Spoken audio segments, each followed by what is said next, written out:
Saliva. Have you ever really thought about it? Probably not. Have you ever done any Lectio Divina on passages involving spit? Maybe you have, maybe you haven't. Let's take a look, shall we, at saliva, spitting, and scripture. First, let's go to scripture. Revelations 3:16. So because you are lukewarm, neither hot nor cold, I will spit you out of my mouth.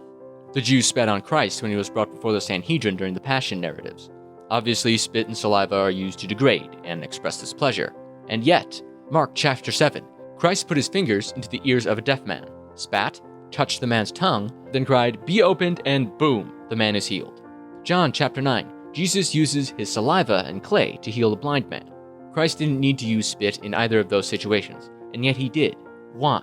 Let's take a look at the science of saliva and see if it offers any insight. Producing saliva is an essential bodily function. Saliva helps us chew, swallow, and digest food.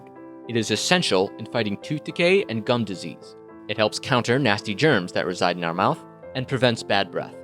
It is primarily made up of water. The other ingredients are electrolytes like calcium, sodium, potassium, enzymes and proteins that keep your teeth all nice and white and shiny, white blood cells, and more. One of the more things is epithelial cells, which contain your DNA. In short, your spit is good for you and is you. Now let's take a look back at the scripture passages.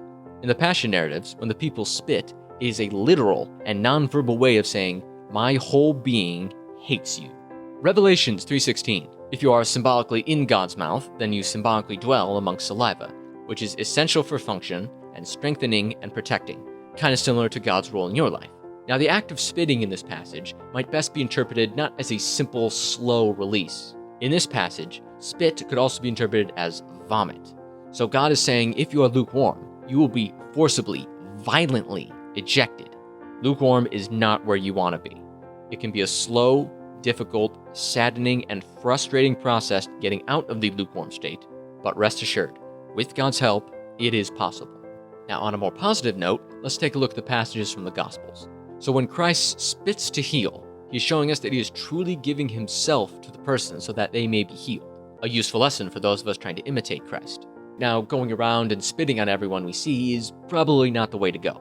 But if we are called to heal, we are called to give ourselves to the other. It can be a direct, medical treatment to physically heal, or to heal emotionally, psychologically, or spiritually by praying, by giving people our time, our love, our mercy, and our forgiveness. And here's the obligatory request to watch some more videos, subscribe, and follow RCT on social media. Thank you very much.